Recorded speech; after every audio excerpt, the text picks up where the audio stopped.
Good morning, everyone. I think we'll kick it off. I think everyone's in here that's going to be here this morning. Very good morning and welcome to this, the 78th edition of the Rolex Sydney Hobart Yacht Race. This is a compulsory race briefing, which we want you to be at, so if you haven't signed in, will you please sign in when you leave. This morning we'll be hearing from a number of speakers, and if you have any questions, if you'd ask the questions after they've finished their address. We'll start with Gabrielle Woodhouse from the Bureau of Meteorology. I'm sure you'll want to hear what she's got to say. We'll then have Stacey Kinane from AMSA, followed by our race committee chairman, Lee Goddard, and finally, Tracy Matthews, who will go through the finish coordination with you all. So without much more ado, may I ask Gabrielle to come up and tell you the good news.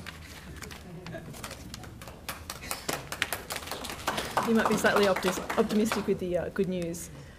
So just before we get into the forecast conditions for the race, I need to just recap a few things about what is actually on the Bureau's forecast. So first and foremost is the wind forecast, which is looking at that 10-minute mean wind speed at 10 metres above the ground or sea level. With that, the wind gusts can be a fair bit stronger, so when you're reading those forecasts, do account for wind gusts being about 40% stronger than what is already listed on the forecast itself. The wind direction obviously is given from the 8 compass points. In terms of those wind speeds, we do also issue wind warnings. You can see the different thresholds down in the table on the bottom left-hand corner there, with strong wind warnings being issued when we're looking at wind speeds of 26 to 33 knots and gale wind warnings for 34 knots and above.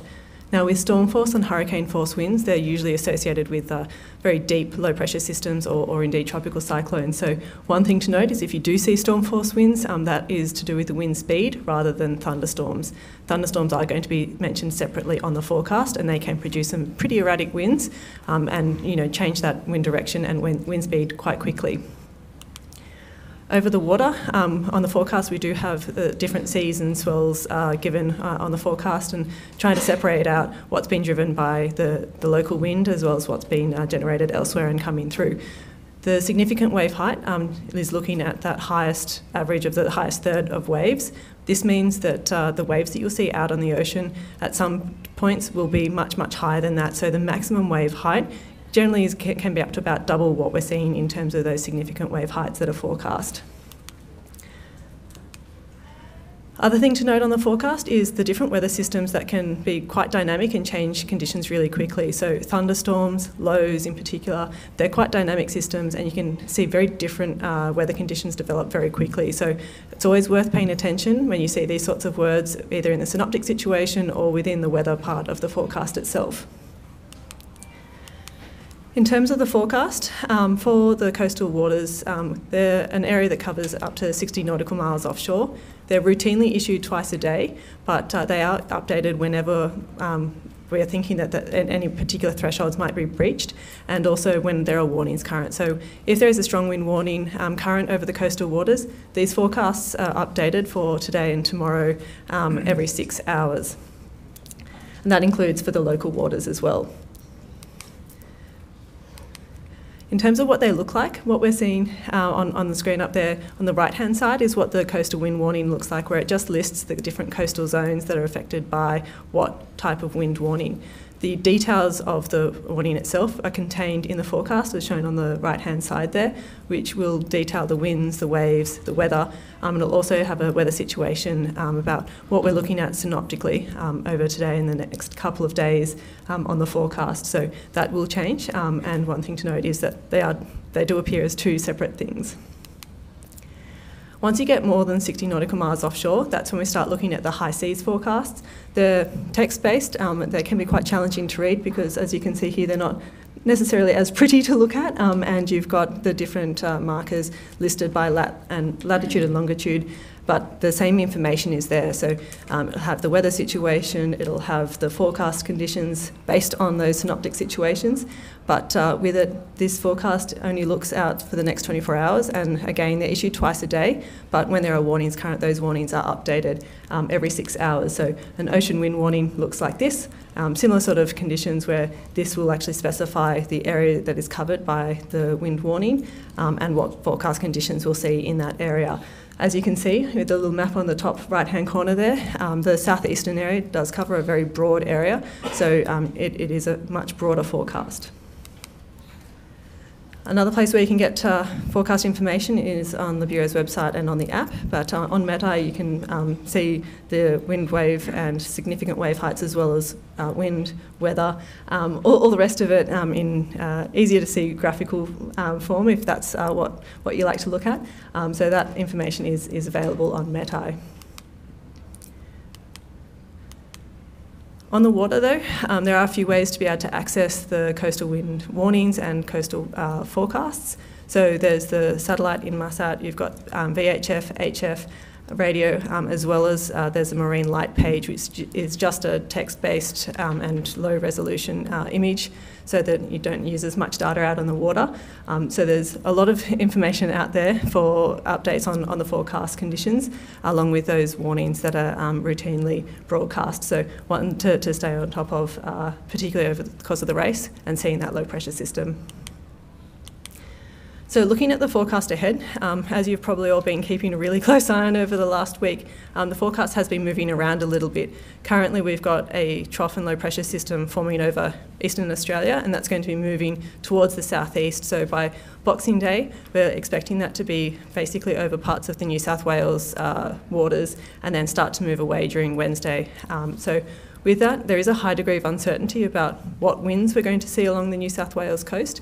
It seems most likely towards race start they'll be sort of southeasterly and maybe turn a little bit northeasterly, but it's a difficult situation, and the winds are going to be dependent on exactly where that trough is placed, particularly on Tuesday and into Wednesday. Later in the period though, we are expecting southwesterly winds to develop across Bass Strait and across Tasmania, and that is a little bit less uncertain compared to what we're looking at in the forecast during Tuesday and Wednesday.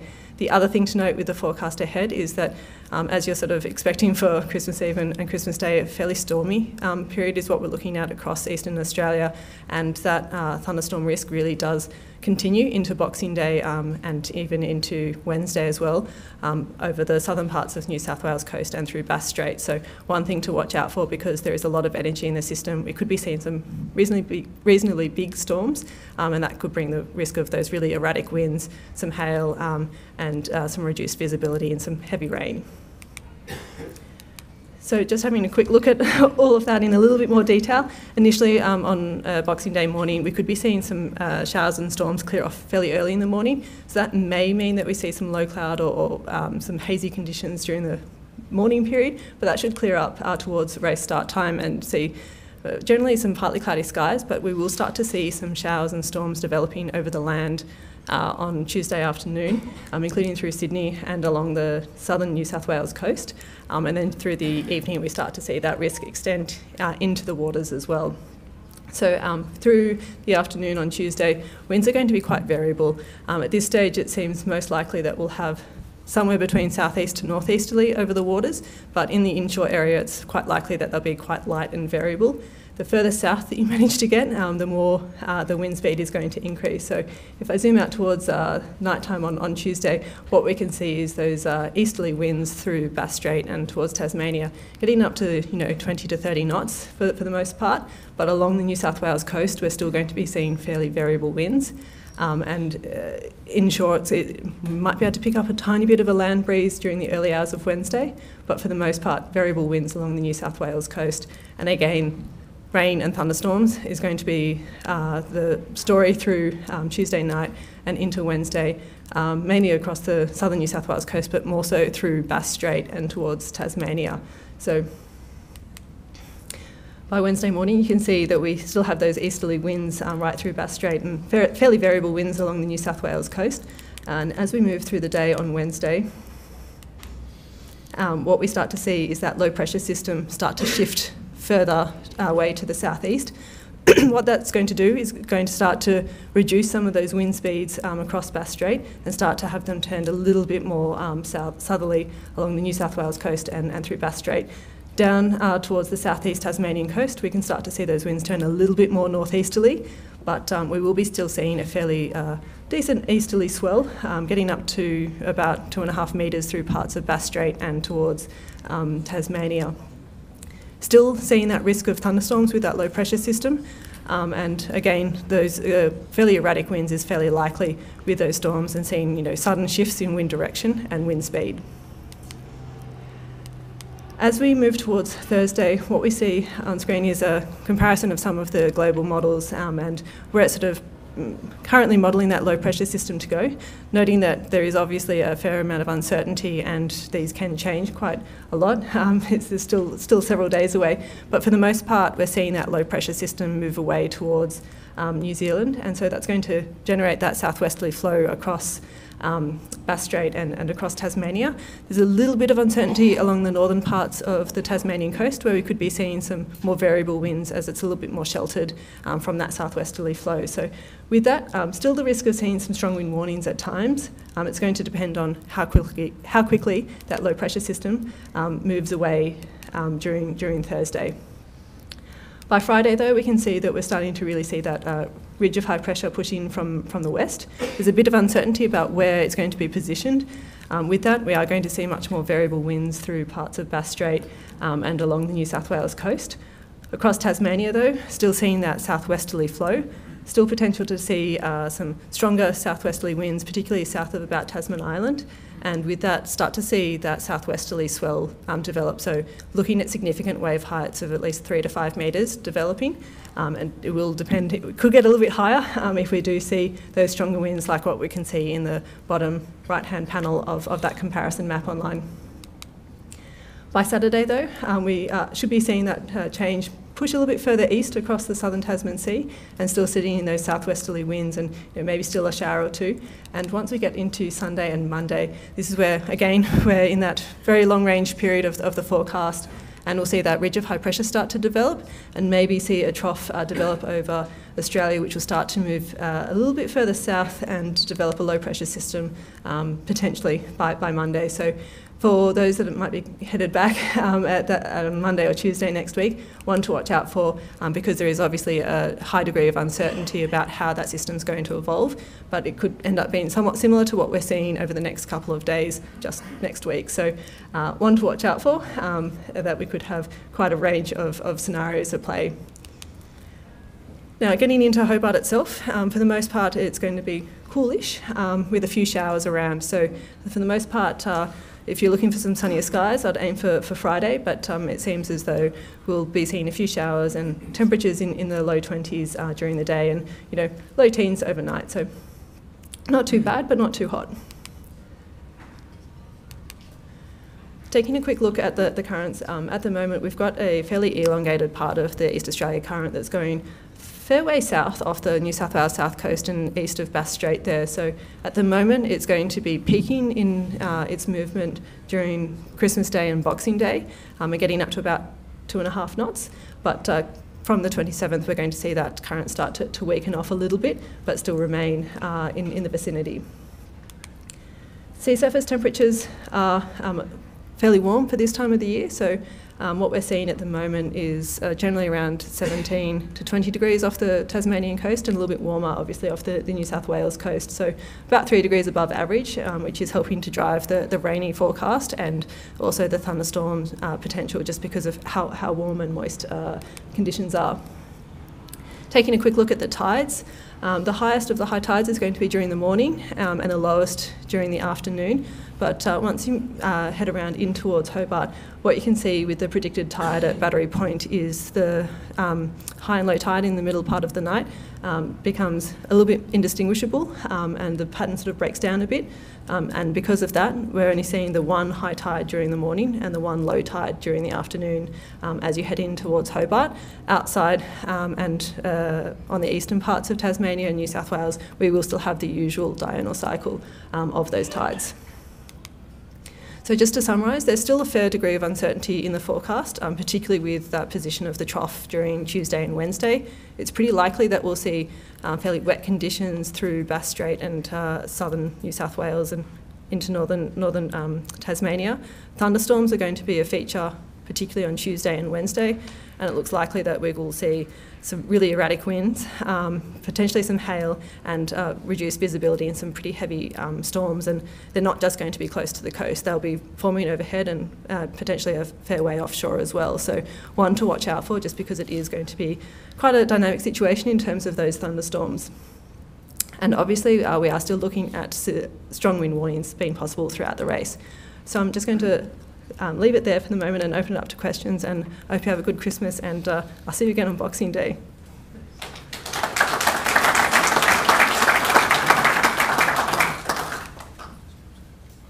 And now it doesn't work. There we go. Thank you so much, Gabriel. Are there any questions of Gabriel? Yes. Thank you. Just that text-based forecast. Yep. What's the RL or UL, whatever? URL. I can show you afterwards. You can find it on the warnings page if you go to the BOM website under Australia for the ocean wind warnings. Yeah. For the offshore ones, I can show you after. We might put Stacey on standby, and in this stage I think I'd like to ask Lee Goddard, Rear Admiral Lee Goddard, who's the chair of our race committee and the on-water race director as well, to give us a run-through on the sailing instructions. Thank you so much. Thanks, Arthur.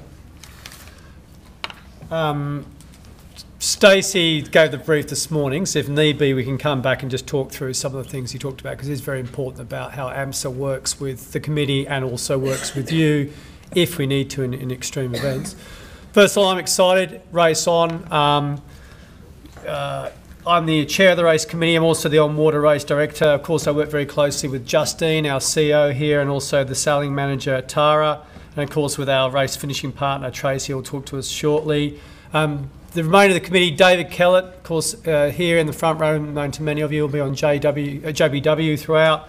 Also have Noel Cornish, Mark Pavillard, and Steve Mannering of the Royal Yacht Club of Tasmania on the committee, and they'll be in Hobart with me throughout the race after the race starts. So this is a compulsory briefing, as is the final weather briefing at 8 a.m. on Tuesday the 26th, ahead of the race start at 1 p.m. I do want to acknowledge our Commodore Arthur Lane, but also the Commodore of the Royal Yacht Club of Tasmania, Richard Bevan, and everyone in the Hobart end of the race. Rolex, BOM, AMSA, RMS, New South Wales Police and Tasmanian Police Marine Units, Marine Rescue, the media, and most importantly I want to acknowledge you, the competitors. And as I say, you are the elite athletes, and that's the whole reason we're here. And it's terrific to see you. It's a privilege to work with you, and I guess it's a privilege for you to be in the race as well. We're all volunteers. There's many volunteers around, in particular the committee, and our role is to ensure it's a safe, it's a fair, and it's the fastest race possible. We all have a broad range of backgrounds, including maritime, sailing, Rolex and Hobart Yacht Race experience. We are risk aware, not risk adverse. And our starting point is that while we have to always be fair, and we need to apply some black and white interpretations in terms of expectations, we do work with you, but race discipline is important to make sure the race is managed correctly, and that those who participate do so in accordance with the very clear directions, the sailing instructions, the notice of race, and of course the rules that we all abide by. I actually really want to thank all the owners and participants for your cooperation and regulatory compliance, in particular the way you've worked with the Sailing Office for the last 2 or 3 months. It's been exemplary, and I really appreciate it, as does Tara and all the team. Just want to emphasise straight up the need for regular and timely communication. Bad news, unlike wine, does not get better with age. If you've got an issue, talk to us about it straight away, in particular the next to 24, 36 hours, not at 11 o'clock on the 26th. And the discipline of the SCED. I'll repeat that a number of times, the discipline of the SCED, it's really important. We have contingency plans for the full range of emergencies, and we always assume the worst conditions. And Gabby's alluded to potentially some of the worst conditions, and in particular, those thunderstorms, hail, etc. as well. And most of us would have experienced a bad day at sea, so make sure you are ready for it. We learn from precedents and we adapt to changing regulations. I want to just emphasise the adherence with the sailing instructions. And we have put out Amendment 1, and Tara's just put out an additional email at 10:20 today. Make sure it's absolutely clear in terms of the numbers. Amendment 1, 11.1, it talks about reporting at the start. Make sure that is absolutely aligned with the regulations, the language. 14.2 amendment just talks about the course marks, the two of them. And Amendment 1 related to number 36 just talks about additional reporting when you're actually at the river, the true bearing of the iron pot, but also expectations when you engage with the finishing line before you berth. So please read those, especially navigators, but also crews. And there could be a potential other amendments as well, which we don't apologise for. As things are brought to our attention, we of course amend accordingly. Must emphasise, you must have the correct and minimum requirements for safety numbers at all times. And we go through this with certain yachts every single year. Any crew changes from now on must be advised to and acknowledged by the sailing office. Very, very important. Please note the advice on potential hazards to navigation. We'll talk about some of those in a moment, but there's always, and there's many that are out there. Reporting at the start. I've just been with Dennis Thompson and his team, the Principal Race Officer. We've got a large fleet and 4 clear promulgated starting lines. Please give room as you approach the committee vessel VHF 72 and consideration while manoeuvring. And it's often said, you won't win the race at the start, but you potentially can lose it. So I'll let you use your own risk models and how aggressive you want to be, but I suggest you just perhaps take that advice. The PRO and his team will advise for basically for race start, line 1, 2, 3, 4. Essentially he'll go line 1, clear.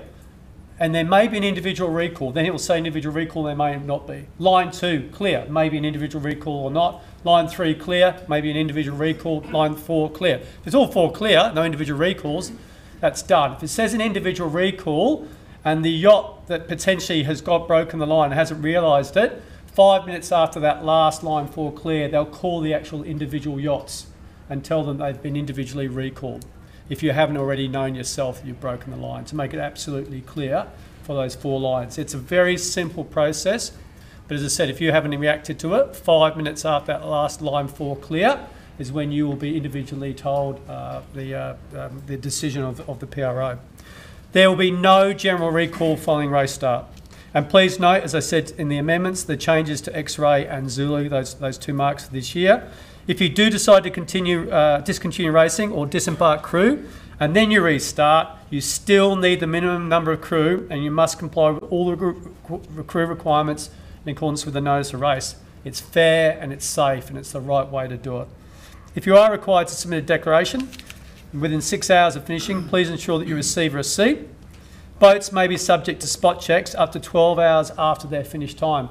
And that was something that you as the participants, the competitors, wanted us to do, and I think it's a good thing so everyone's on notice. Radio instructions. First of all, I acknowledge John Winning Senior. This is the 18th time that JBW has been made available, and JBW will be positioned halfway through the fleet. We also have Young Endeavour participating this year, and it's the final time. And for some of us, of course, that's a very personal, because some of us were there right from the very start. Because the new Young Endeavour is being built. She'll be positioned towards the back end of the fleet as a secondary radio relay and support vessel. And I acknowledge Navy's, as I did with John Winning, and their contribution to the race. JBW may call any yacht with a good radio signal at either end of the fleet to relay positions, as may Young Endeavour. Skeds, charge your batteries, no excuses, and tune prior. 4483 with 6516 as a backup. Simplex, remember, not duplex. Simplex, not duplex. JBW will conduct a test broadcast 2 minutes prior to each sked and check in with Hobart Race Control and Young Endeavour. JBW will always commence the sked, and obviously you'll hear David's voice or others, with a weather warning followed by the fleet position reports at 0635 and 1835 daily. Your position must be accurately charted at 0630 and at 1830. If you have a problem with HF, make every effort by VHF through another vessel or call JBW, Hobart Race Control or Young Endeavour, or call myself or Tara on our mobiles. We often get calls and that's fine. We don't mind. We quite enjoy engaging. Your tracker is to track you. The sked confirms you're okay.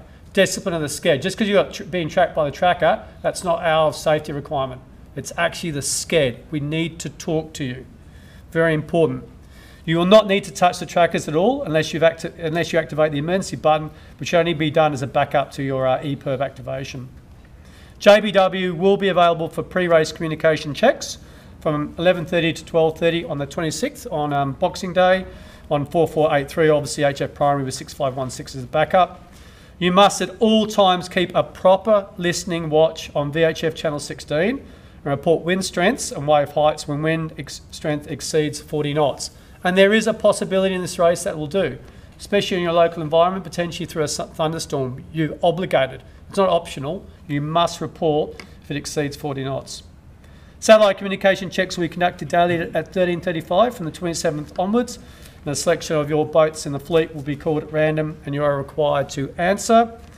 The Green Cape call ahead of Bass Strait at 37:15 South call is mandatory. You can call and receive acknowledgement from JBW, Hobart Race Control or Young Endeavour. Again, it is mandatory. You must receive positive confirmation, and you know the questions you'll be asked, and clearance to proceed. This must occur. If you do retire, we ask you to continue to participate in the skeds and advise when in port. Our team in Eden will be able to assist you if you proceed there. What would have been mentioned by AMSA is that we have medical professionals on call. I know Tracy in Tasmania has worked with a number of experts down there as well. Please ensure, though, that you have fully considered your plans for dealing with and reporting medical emergencies, and be aware of any pre-existing medical issues for crew members that we should be aware of as well. We have one large spectator vessel in the exclusive zone this year. And some of you here in Sydney will know the Jackson. It's big. It will be north of the line line 1 at the start and proceed up the eastern side of the exclusion zone next to the exclusion zone markers.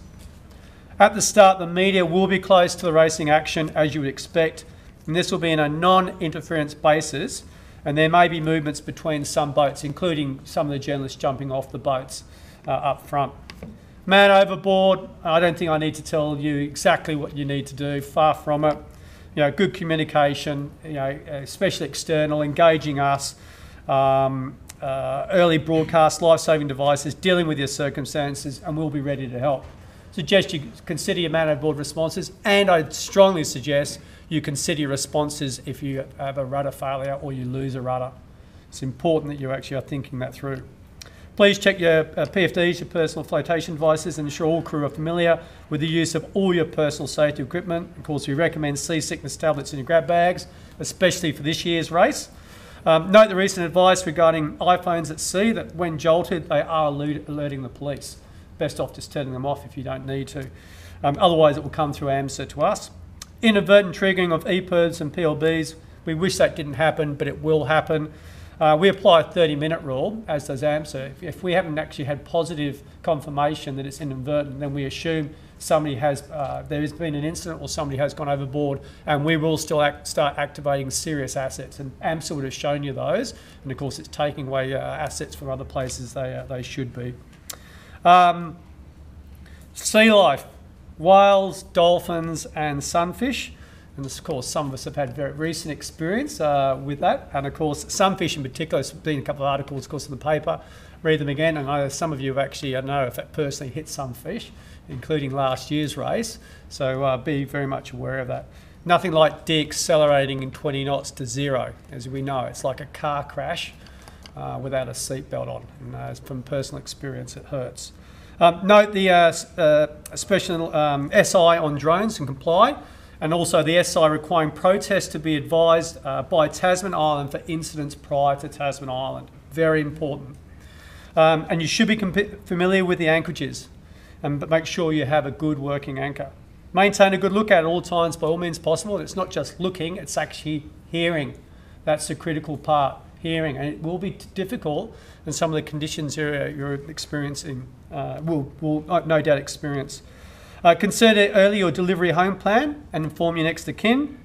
And again, I remind you that HF is primary. And watch out for the general notices, paperwork, spot checks, sat phones and tests, etc. A couple of final things. Our media team would love content from the race, so please send through your footage, your comments, how you're feeling, photos, through to media@cyca.com.au, even in your The bad days, the bad hours, we want to hear how it's going and see the photos.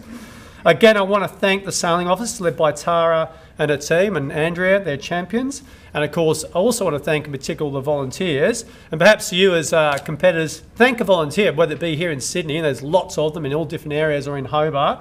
You know, they care, and many of them wish they actually could sail, and for other reasons they're rather involved, you know, supporting the race, otherwise they can't. So thank a volunteer. So the race is on. It's going to be fatiguing, it's going to be wet, and it's going to be cold. But what's new? Said it's still one of the best ways to get to a party.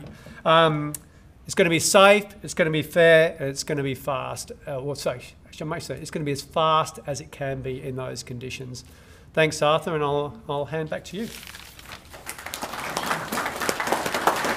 Thank you so much, Lee. Are there any questions of Lee? With the compulsory 40-knot reporting, Yeah. if there's obviously a range of boats close together, Yeah. you don't want every boat to report, do you? No, that'd be a sensible application. You can potentially just say, I'm in amongst these 4 or 5 boats and we actually experience 40 knots in this particular area. That would be sensible. No, absolutely. You don't. All of you and then in a row have to report it through. We'll get a sense of that. Yeah. Thank you. That's a good judgment call. Just to clarify the pre-race hoisting of storm sails, for boats that have a deep reef mainsail without a trysail, do they have to hoist that deep reef main at the start? Yes. Doesn't seem overly clear. The answer is yes, because it's, you know, we've got, so I think we've always applied that. So yep. Yeah. Might just David, just let me just confirm that. Your way it's actually written in terms of regulations. The way it's written doesn't read like that. As long as it's, Yeah. as long as the office have a record of it. Yeah, as long as the office, that's probably a more sensible way to say. So as long as the office has a record of it, then I think that's a sensible application. David?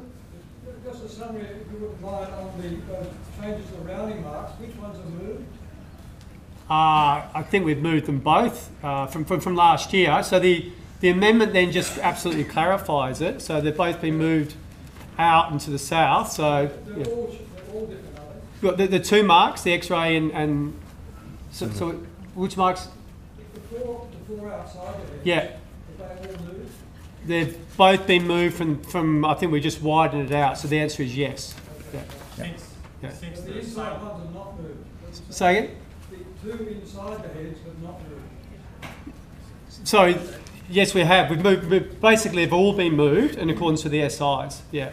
So the amendment you're talking about, 1020 today. Yeah, that hasn't actually moved. No, it's just we just promulgated it was actually a 0 rather than 8. So I've just put out an amendment there to make sure it's absolutely clear at 1020. Yeah. Any other questions? Thank you so much, Lee. Okay. Thanks all. Oh, yep. Might as well keep asking. Sure. Yeah. Please do. Please ask I questions. read somewhere that Yeah. you've got to report in on 4483 or something an hour before the start. No. Is that right? We're available for checks between 11:30 and 12:30. That's up to you. I encourage you to do it if you're concerned about your HF system. So yeah. But if there's any other questions, because I want to make sure absolutely if there's any kind of interpretations, and these are great questions. Is there any others that anyone here has? As I said, if we need to provide clarity through SIs, I'll amend accordingly again. Right. Thanks, Arthur. Thank you, Lee. We're going to have another go at getting Stacey Canane on the line. There he is. Can you hear me Yes, this I time? can hear you. Thank you very much. Yeah, good morning, everyone. Thank you for inviting us along to your brief. And on behalf of AMSA, we wish all the yachts a safe voyage to Hobart. If by chance you do find yourself in a stress situation, man overboard situation, medical situation, we just have a few tips here to present to you. When using EPIRBs, obviously attach it to yourself, your life raft or your vessel. And if in the life raft and it's very rough, please keep the EPIRB inside and try and keep it as vertical as you can. And just remember, some beacons are water activated and some require manual activation. When using PLBs, if you find yourself in the water, please keep the upper portion of your body above the water. If you can, try and keep the aerial vertical and ensure it is attached to yourself or your life jacket via the lanyard. If a beacon is activated, it will make a tone. There will either be a strobe light or an LED light to indicate it's activated. Once the distress message has been received by the satellite, it's relayed here to Canberra, and we'll be in contact with race control police, double checking all the information that we have on record, and we will begin the response as mentioned if you have not confirmed your safety within 30 minutes. Assets available during the race. There are several EMS SAR helicopters down the eastern seaboard and in Tasmania. We also have a Challenger aircraft in Essendon available. It is drop capable. It can drop life rafts. It can drop dewatering pumps. It can also drop stores, medicines, small equipment. It also has search radar and good communication suite on board. If you're in a distress situation, a helicopter is en route and arrives at your location, please stand by on channel 16 and follow the directions from the helicopter. Please stow all loose equipment and be prepared for quite strong downdraft noise and spray. If possible, start your engine. You'll probably be directed to steer into the wind. If you're disabled, please deploy your sea anchor from the bow. Radars to standby and no HF communications as possible. If winching will occur, the helicopter crew may ask you to launch a life raft where you can get further away from your rigging just to ensure the safety of the winch operation. If by chance someone is injured or becomes ill, please contact the race committee for initial assessment. We do have doctors on standby for telemedic advice for any serious injury or illness that may require evacuation or some stores dropped from the Challenger aircraft or helicopters. You may also contact the JRC or 000 directly if you're having any comms issues with the race comms. On the return voyage, we request you please update any EPIRB details and boat contact details. And we wish everyone a safe race.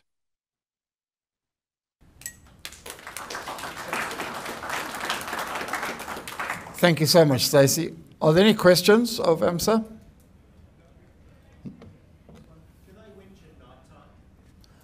Stacey, could you hear that? Winching at night is always weather dependent, asset dependent.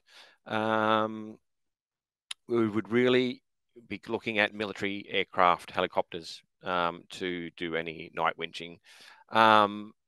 Not impossible, but you know, it's virtually it's very incident and weather dependent. Any other questions? Stacey, thank you so much. Very good to hear from you again. Very important information. Merry Christmas and have a safe race, and thank you very much. Thank you. And finally, we're going to hear from the immediate past Commodore of the Royal Yacht Squadron of Tasmania, Tracy Matthews. Thank you so much, Tracy.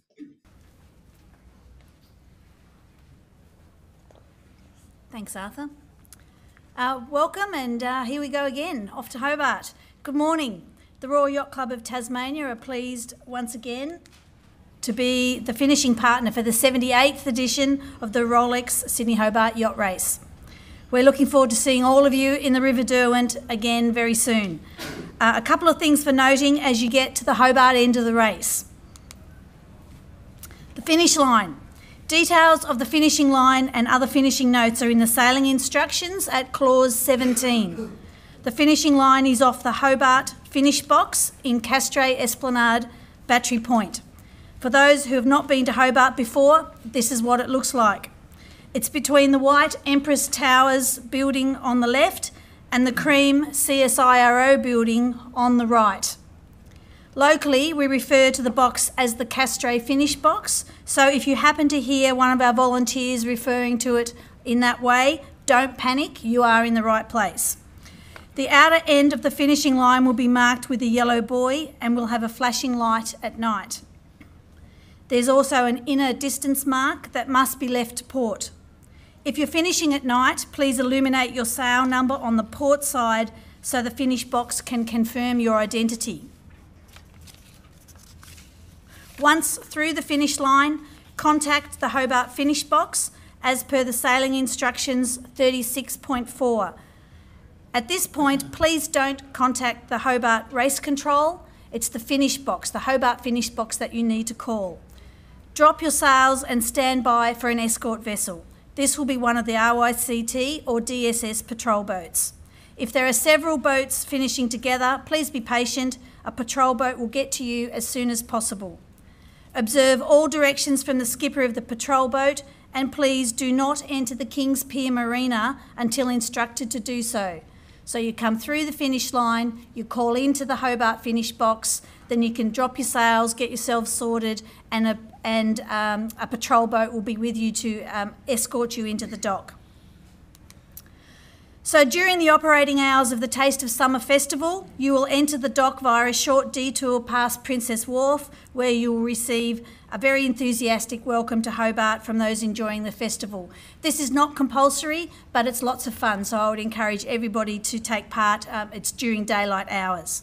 We also share our finish line and berthing facilities with the fleets from the Melbourne to Hobart and Launceston to Hobart races. So there's plenty going on across the waterfront, and we ask you to please follow all directions from the patrol boat skippers. The Rolex Sydney to Hobart fleet will be berthed within the Kings Pier Marina and in Constitution Dock, taking account of your yacht length and draft and suitable berths available. You have been allocated a berth and will be directed to this berth by the patrol boat. You must use your assigned berth. You only all just fit into the dock area. Most yachts berthed in Kings Pier Marina will be berthed alongside the floating pontoons. Some of the larger yachts, 18 to 20 metres, will be berthed alongside the Elizabeth Street Pier, and these may be doubled up. Any yacht to be berthed alongside a wharf will be issued with fender boards. However, you do require your own fenders. All yachts are required to have at least 2 fenders available and accessible when berthing. Please don't send your fenders down with your baggage. They must be accessible on your arrival for berthing.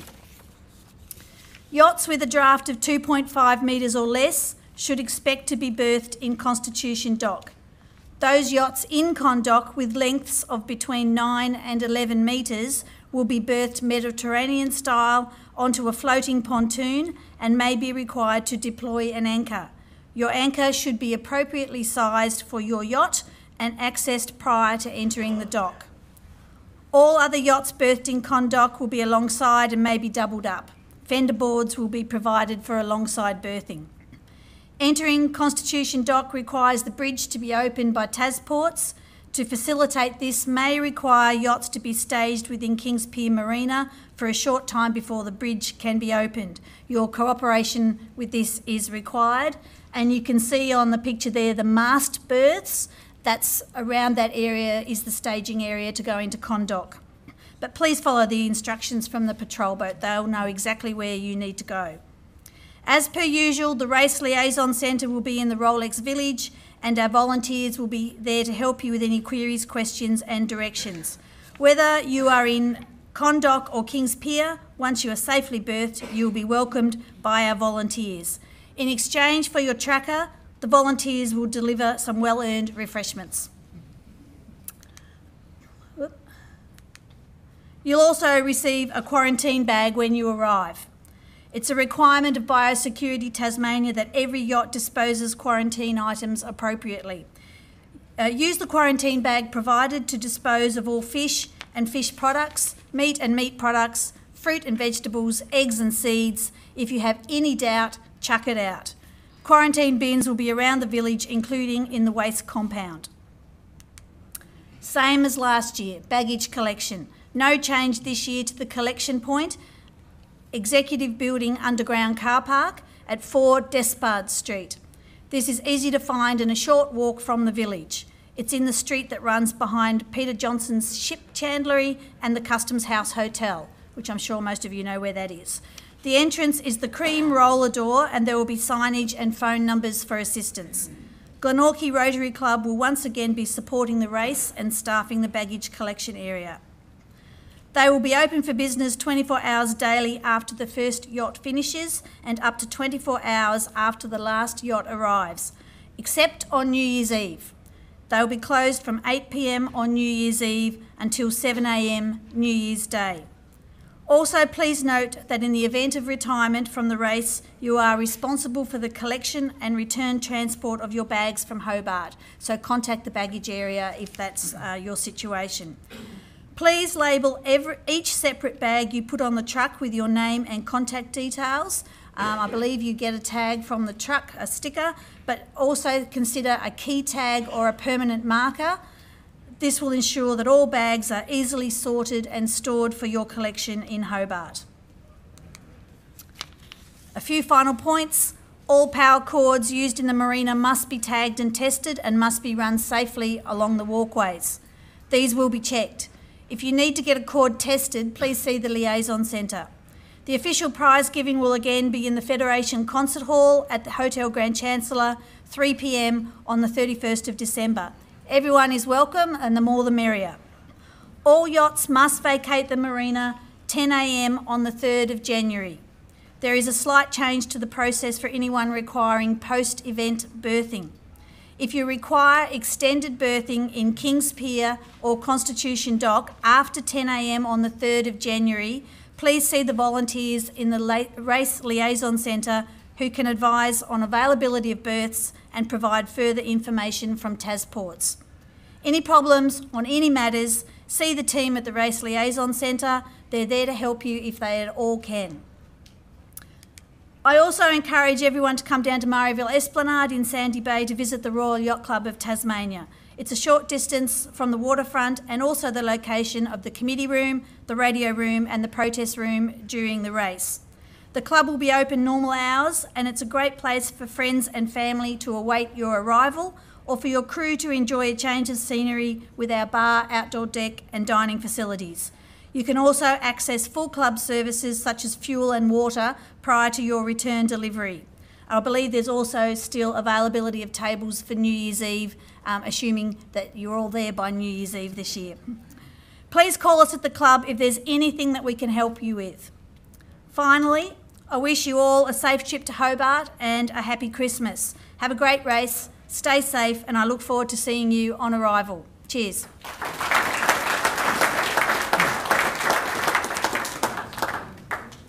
Thank you so much, Stacey. Tracy. That's all right. Do you have any questions of Tracy? Well, thank you, Lee, Tracy, Gabriel, and Stacey. I don't know if you're still there. Really appreciate what you've done for us again today, and I think everyone appreciates it. Thank you so much.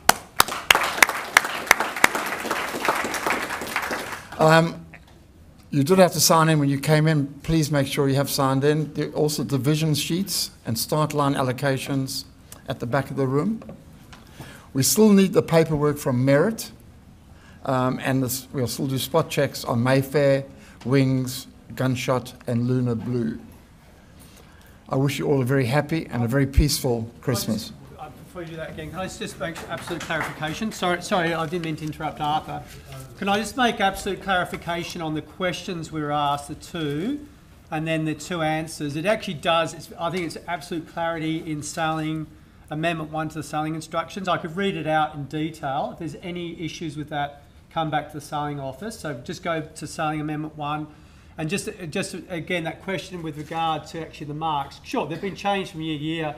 That amendment 1020 though is making sure that mark X, X-ray, exact lat and long, because of the other four marks, of course the two inshore, three out, are all of course bearings to that one. So it's absolute. So the answer to your question is, it's been no change. It's actually making sure that X-ray, it's absolutely clear where it is. And then the reference to the two inside marks and the three outside marks. And please just go back to Amendment 1 to look at the reporting at the start. I think it's very clear. It's absolutely in accordance with the regulations. And if there's any doubt on that, then obviously the sailing answer will ask individual cases. Apologies, Arthur. No, thank you so much, Lee. Anyway, I wish you all a very good sail down to Hobart, and I look forward to seeing you down there and hearing of your adventures. Have a good trip. Thank you. after. Thanks, Lee.